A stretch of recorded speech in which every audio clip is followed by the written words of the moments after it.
Mardi 31 mars 1998, nouveau budget à Québec. Fidèle à la tradition, M. Bernard Landry a de nouveaux souliers, mais toujours le même vieux discours. Oui, c'est une joke gratuite, mais le ministre des Finances a-t-il quelque chose de gratuit, lui, dans son budget? Oh, que je suis virulent! L'hiver, on n'en finit plus, bâtard. Même une fois parti, il laisse plein de trous dans nos rues et dans nos poches. Oh, que je suis cinglant! Et la mairie de Montréal, la parole est d'argent, mais le candidat est doré. Oh, je suis cinglant, virulent et insignifiant. Bonne fin du monde, mesdames et messieurs. Alors, tout d'abord, des nouvelles de nous. Eh bien, non, l'heure n'est plus aux facéties ni aux billevesées. En ce moment, il y a des milliers de Québécois et de Québécoises qui vivent des heures dramatiques, voire humides, alors qu'une nature en pleine mutation fait sortir nos rivières de leur lit. Alors, ce soir, mes frères et moi-même, Adélard et Rose de Lima, Oh, j'ai le trac! oh my God, dans un effort désespéré, unissons nos voix pour assécher vos larmes et vos sous-sols. Alors, voici donc une petite chanson de circonstance qui s'intitule « Quelque part en Montérégie ». Vous êtes prêts? Ouais. Alors, je compte. OK. 1, 2, 3, 4. Quelque part en Montérégie, une fillette appelée Annie. Criait, j'ai fait pipi au lit, c'est le bon Dieu qui m'a puni. En me dilatant la vessie, mais non, Annie, mais non, c'est une inondation.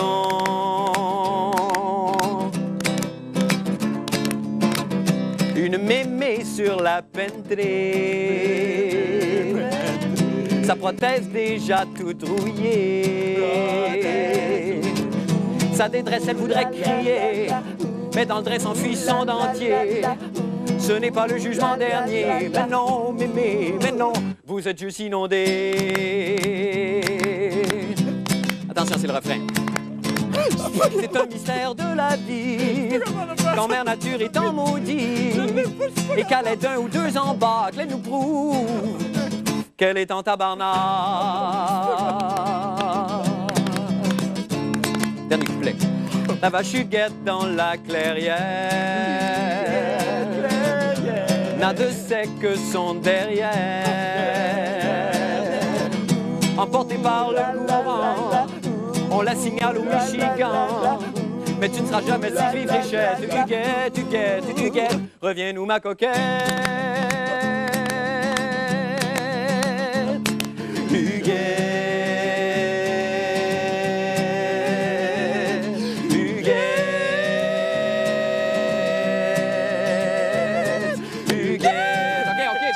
Ça suffit, là. Mais c'est ça, il y a quelque chose, pour absolument rien. C'est pas laid, ça, c'est hideux, ça n'a pas de bon sens. On va arrêter de rire, toi, t'es pas mieux avec ton pipi. Alors maintenant, pour les nouvelles de la fin du monde. Eh bien, vous êtes un Québécois moyen, vous avez une famille moyenne, c'est-à-dire 1,7 enfants, dont vous êtes très fiers, sauf pour le 0,7 qui a de la difficulté en éducation physique. Alors, vous rendez hommage à votre Québécoise moyenne 1,4 fois par semaine, ce qui la rend amère, car elle doit se compléter le 0,6 par ses propres moyens. Et comble de malchance, votre revenu est plus que moyen, et là, vous vous demandez si vous devrez acheter des produits zèle pour le restant de vos jours. Eh bien, tout dépend du nouveau budget présenté cet après-midi à l'Assemblée nationale par le ministre des Finances, M. Bernard Landry. Avez-vous raison de craindre le pire? Ben, qu'un! Jean-René Dufort, la petite bourse bien remplie de LFDM est à cette tâche, est à Québec pour protéger vos intérêts. Après Ottawa, voilà que c'est jour de budget à Québec. Comme il pleuvait dehors, nous nous sommes donc rendus au huis clos des journalistes se faire séquestrer une autre journée. Après la fouille rectale d'usage, la saisie de mon Walkman et le versement du 20 $ de pot de vin, on m'a remis un budget 98,99 pour m'occuper jusqu'à 4 heures. Fruit de mon expérience, j'avais entre les mains une toute nouvelle méthode d'analyse du budget. Quoi? Aucune hausse de taxes et d'impôts? La nouvelle était trop big. Je devais sortir l'information du huis clos. Première tentative, se fondre dans le personnel hôtelier.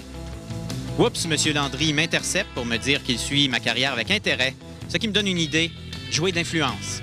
Quand vous allez sortir, ça serait-tu possible de donner ça au gars de TQS dans le camion en face du Palais des Congrès?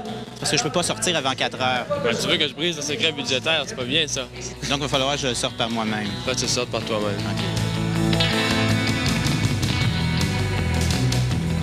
Bon, messieurs, on attend. À 4 heures, on peut sortir, on laisse ces poubelles-là. OK? Dernière chance, me perdre dans les cuisines. C'est la route. Ouais. La prochaine porte que tu rencontres, c'est à ta droite.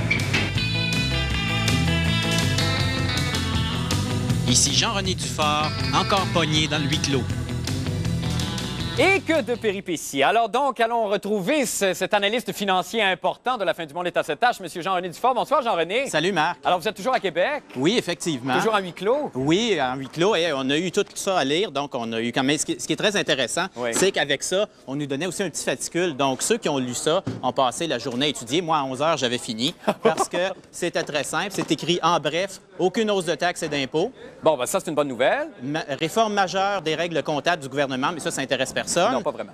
Cap maintenu, déficit zéro l'an prochain, donc party. Bon, ben finalement, c'est un budget très rassurant pour tout le monde. Bien, c'est un budget intéressant. En dépit du verglas, donc, on n'aura pas à payer des surplus, puis on n'aura pas à payer les notes de ça. Ben non, donc les surplus qu'on avait, on les a mangés, mais c'est pas grave, donc on a quand même le déficit zéro. Alors, les grandes lignes, c'est ça. Est-ce qu'il y avait beaucoup de journalistes présents avec vous, Jean-René? On était 250 journalistes séquestrés ici, et de ce nombre, il y en avait 103 de Radio-Canada.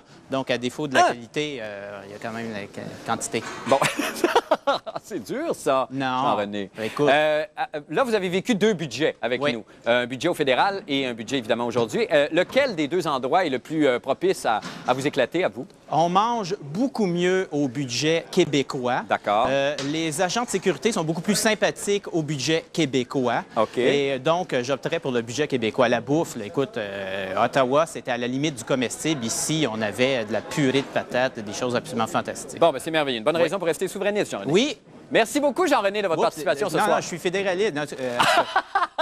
Vous êtes opportuniste, tout le monde le sait maintenant. Opportuniste, c'est ça. OK. Merci beaucoup, Jean-René Dufort. Salut. On s'en va faire une pause et on revient avec la fin du monde en bref. Restez avec nous. La fin du monde est à 7 heures! Comme vous tous, je n'ai jamais entendu parler du CanPro de ma fucking de vie, mais tout ce que je peux vous dire, c'est que je n'ai jamais été aussi fier d'être un Canadien aujourd'hui. Petit potin, on me dit que Bernard de Rome le prend très, très mal. Alors, l'hiver est fini, youpela, youpedilé. Non, non, vous ne vous en tirez pas aussi facilement. Ça fait des mois que je vous entends vous lamenter. La ville n'a pas d'énergie chez nous, on est emmurés dans la maison depuis janvier, on est obligé de manger les mousses, la sécheuse, puis de boire de la peinture. J'ai voulu sortir, mais je suis cassé 3 fois les hanches, j'en peux plus vite, tirez-moi une balle de neige dans la tête. Avons-nous tiré une leçon de ce calvaire du déneigement qui se termine enfin? Aurons-nous oublié, en décembre prochain, quand nous nous trouverons fort dépourvus et que le bill sera venu, qu'une guerre sans merci oppose nos vaillants cols bleus aux entrepreneurs en déneigement? Eh bien, Manuel Folia, l'homme qui prend le terme eau de toilette au pied de la lettre, est allé accompagner l'hiver à son dernier repos.